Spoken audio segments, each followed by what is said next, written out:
Hi hello నమస్తే welcome to social post. నేను మీ యాంకర్ పప్పు. ఈరోజు నేను ఒక స్పెషల్ గెస్ట్ ఉన్నానండి. ఆ గెస్ట్ ఎవరో కాదు, తనేనండి గజానంద స్వామి గారు మనతో ఉన్నారు. చాలా మెసేజెస్ ఇస్తుంటారు. ఆయన ఒక టెంపుల్కి కూడా అయితే వర్క్ చేయడం జరుగుతుంది. ఆయన ద్వారానే విషయాలు తెలుసుకోవడానికి ప్రయత్నిద్దాం.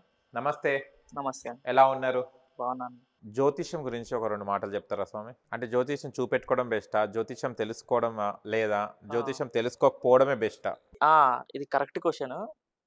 ఏంటంటే జ్యోతిష్యంలో ఎప్పుడైనా సరే మీ నిత్య జీవితంలో ఏవైనా కలహములు, ఆటంకాలు ఏవైనా జరిగేటటువంటివి అంటే జరగకూడనివి జరిగితే నువ్వొచ్చి చూపించుకోవాలి. కానీ అన్నీ బాగున్నాయి, అన్నీ సక్రమంగా ఉన్నాయి, లైఫ్ మొత్తం బాగా కొనసాగుతుంది. అయినా సరే వచ్చి చూపించుకుంటాను అని అంటే ఏదో ఒకటి జ్యోతిష్కుడు చెప్తాడు. ఎందుకంటే జ్యోతిష్కునికి అర్థమైపోతది ఇది అని చెప్పేసి. అప్పుడు నెగెటివ్ థాట్స్ అన్నీ క్రియేట్ అయ్యి అతని లైఫ్ కూడా చేంజ్ అవుతది. కాబట్టి ఏదైనా ప్రమాదాలు ఏదైనా సాధించలేకపోతున్నారు అని అంటే అప్పుడు మాత్రమే రావాలి. ఒక దారి చూపిస్తుంది జ్యోతిష్యం. కానీ మొత్తం చూపించదు. ఇప్పుడు కూర్చుంటాం అన్నం తినడానికి ఎగ్జాంపుల్ చెప్పాలి అని అంటే జ్యోతిష్యం ఏం చెప్తుంది అని అంటే నీకు అన్నం పెడుతుంది జ్యోతిష్యం. కానీ తినేది మాత్రం నువ్వే. ఓకేనా? నువ్వు ఎలా తింటావో కొంతమంది ఇలా తింటారు, కొంతమంది ఇలా తింటారు, కొంతమంది మంచిగా తింటారు, కొంతమంది చెడుగా తింటారు. ఇలా జ్యోతిష్యం అన్నం పెడుతుంది, నువ్వు ఎలా తింటావో అది నీ ఇష్టం.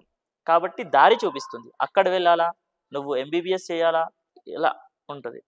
కృష్ణుడు నెమలి పింఛాన్ని ఎందుకు ధరిస్తాడు? కృష్ణుడు నెమలి పింఛాన్ని ఎందుకు ధరిస్తాడు అంటే